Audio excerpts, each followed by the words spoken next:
ಶಿವಮೊಗ್ಗ ಜಿಲ್ಲೆಯ ರಿಪ್ಪನ್ಪೇಟೆ ಸಮೀಪ ಇರುವ ನೆವಟೂರು ಗ್ರಾಮದ ನಿವಾಸಿಯಾಗಿರುವ ಗೀತಾ ಸುಧಾಕರ್ ಮತ್ತು ಅವರ ಅಕ್ಕಪಕ್ಕದ ಮನೆಯವರಿಗೆ ನಡೆದಾಡಲು ದಾರಿ ಇರದ ಕಾರಣ ಅವರ ಜೀವನ ಅಸ್ತವ್ಯಸ್ತವಾಗಿದೆ. ಇನ್ನೊಂದು, ಅವಳಿಗೆ ಏನೇ ಒಂದು ಯಾವುದಕ್ಕೂ ಒಂದಾದ್ರೂ ನಮಗೆ ಕರ್ಕೊಂಡು ಹೋಗ್ಲಿಕ್ಕೆ ಆಗ್ತಿಲ್ಲ.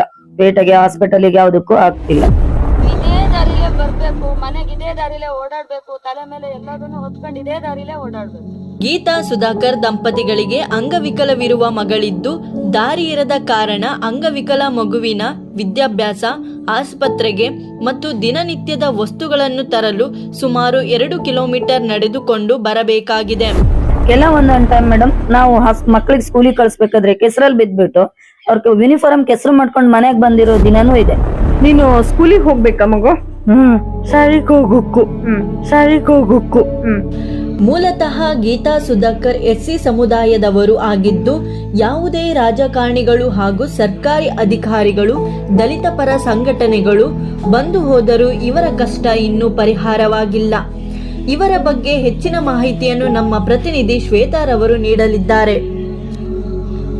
ಸ್ನೇಹಿತರೆ, ಇವತ್ತು ನೋಡ್ತಾ ಇರ್ಬೋದು, ನಾವು ನವಟೂರು ಗ್ರಾಮಕ್ಕೆ ಬಂದಿದ್ದೀವಿ. ಇಲ್ಲಿ ಗೀತಾ ಸುಧಾಕರ್ ಅಂತ ಹೇಳಿ ದಂಪತಿಗಳಿದ್ದಾರೆ. ಅವರಿಗೆ ಅಂಗವಿಕಲ ಇರುವಂತಹ ಒಂದು ಮಗು ಕೂಡ ಇದೆ. ಹಾಗಾದ್ರೆ ಈ ಮಗುವನ್ನ ಸಾಕ್ಬೇಕಾದ್ರೆ ಅವರಿಗೆ ತುಂಬಾ ಒಂದು ಕಷ್ಟಕರವಾದ ದಿನಗಳನ್ನ ಕಂಡಿರ್ತಾರೆ. ಇವರಿಗೆ ಓಡಾಡ್ಲಿಕ್ಕೆ ಒಂದು ರೋಡಿನ ವ್ಯವಸ್ಥೆ ಸರಿಯಾಗಿಲ್ಲ. ನಾವು ಬರುವಾಗ ಕೂಡ ಕಂಡಿದ್ದೀವಿ. ಸೊ ಅದ್ರ ಬಗ್ಗೆ ನಾವು ಗೀತಾರವ್ರನ್ನ ನಾವು ಕೇಳೋಣ. ನಮಸ್ಕಾರ. ನನ್ ಮಗಳು ಇವಳು ಹುಟ್ಟಲಿಂದನೂ ಹ್ಯಾಂಡಿಕ್ಯಾಫ್ಟ್ ಆಗಿದ್ದಾಳೆ. ನಮಗೆ ಮೇನ್ ಇಂಪಾರ್ಟೆಂಟ್ ಏನಪ್ಪಾ ಅಂದ್ರೆ ಓಡಾಡ್ಲಿಕ್ಕೆ ರೋಡ್ ಇಲ್ಲ. ಚಿಕ್ಕದಾಗಿ ಕಾಲ್ದಾರಿನಲ್ಲಿ ಓಡಾಡ್ತಿದೀವಿ. ಆ ಕಡೆಯಿಂದ ಏನೇ ಒಂದು ಐಟಮ್ ತರೋದಾಗಿರ್ಬೋದು, ಏನೋ ತರೋದು ತುಂಬಾ ಕಷ್ಟ. ಮೈನ್ ಆಗಿ ಇವಳನ್ನ ಹಾಸ್ಪಿಟಲ್ಗೆ ಯಾವ್ದಕ್ಕೂ ಕರ್ಕೊಂಡು ಹೋಗ್ಲಿಕ್ಕೆ ಆಗ್ತಿಲ್ಲ. ನಮ್ಗೆ ಓಡಾಡ್ಲಿಕ್ಕೆ ದಾರಿ ಮಾರ್ಗ ಇಲ್ಲ.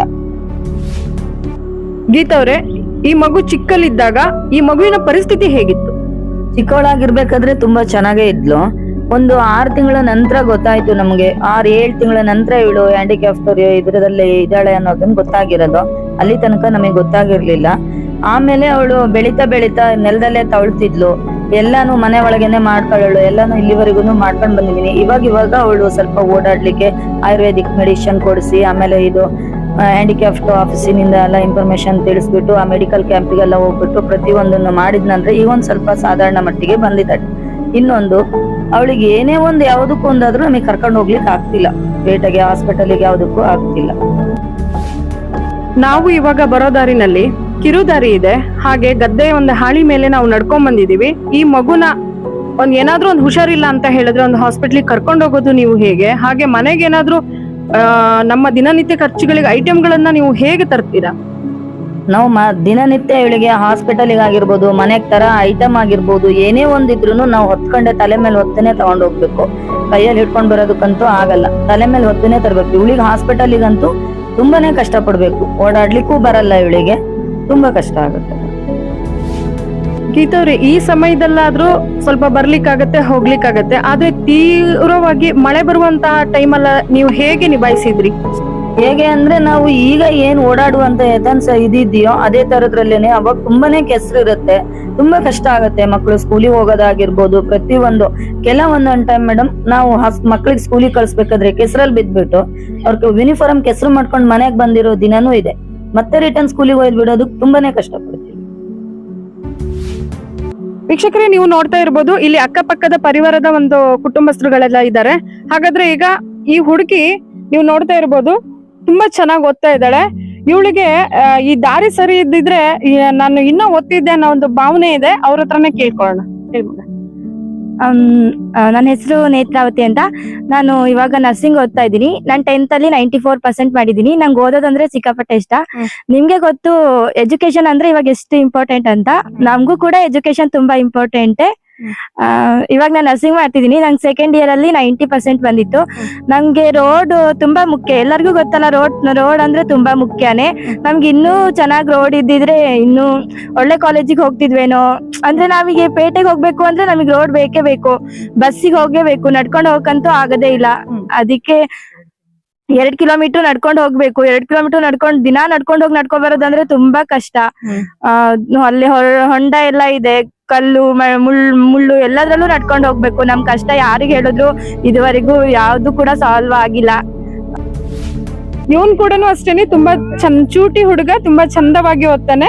ಬಟ್ ಇವನ ಹತ್ರ ಕೇಳೋಣ, ಮಗು ನೀನ್ ಹೇಗೋ ಏನ್ ಓದ್ತಾ ಇದ್ಯಾ ನೀನು? ನನ್ನ ಹೆಸರು ಮಂಜುನಾಥ್ ಅಂತ. ನಾನು 9th ಅಲ್ಲಿ ಓದ್ತಿದ್ದೀನಿ. ನಂಗೆ ಓದೋದಂದ್ರೆ ಇಷ್ಟ, ಆದ್ರೆ ನಮಗೆ ಇಲ್ಲಿ ಓಡಾಡಕ್ಕೆ ರೋಡ್ ಇಲ್ಲ. ಆದ್ರಿಂದ ದಯಮಾಡಿ ನಮ್ಗೆ ರೋಡ್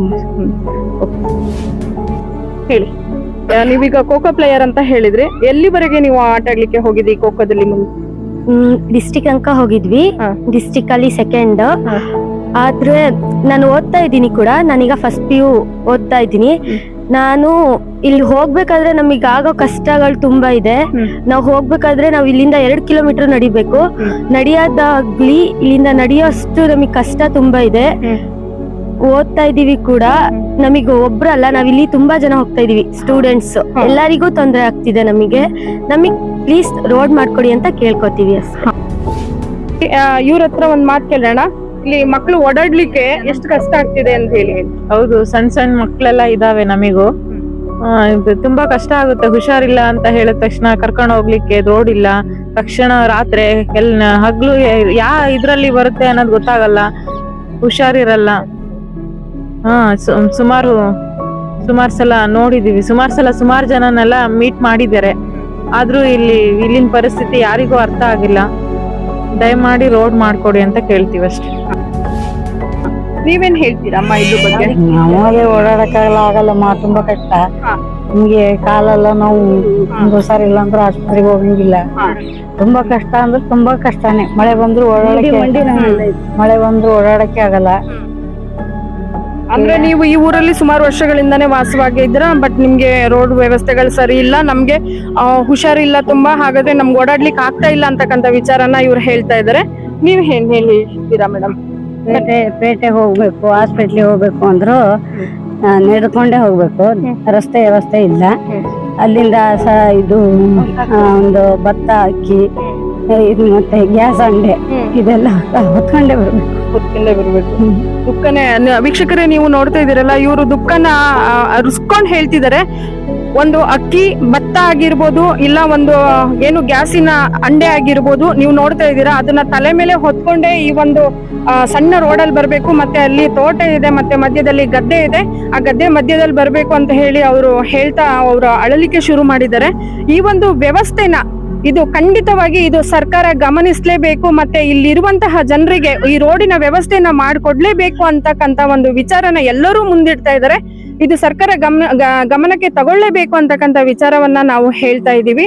ದಯಮಾಡಿ ಗಮನ ವಹಿಸ್ಬೇಕು ಅಂತ ನಾವು ಕೇಳಿಕೊಳ್ತಾ ಇದೀವಿ.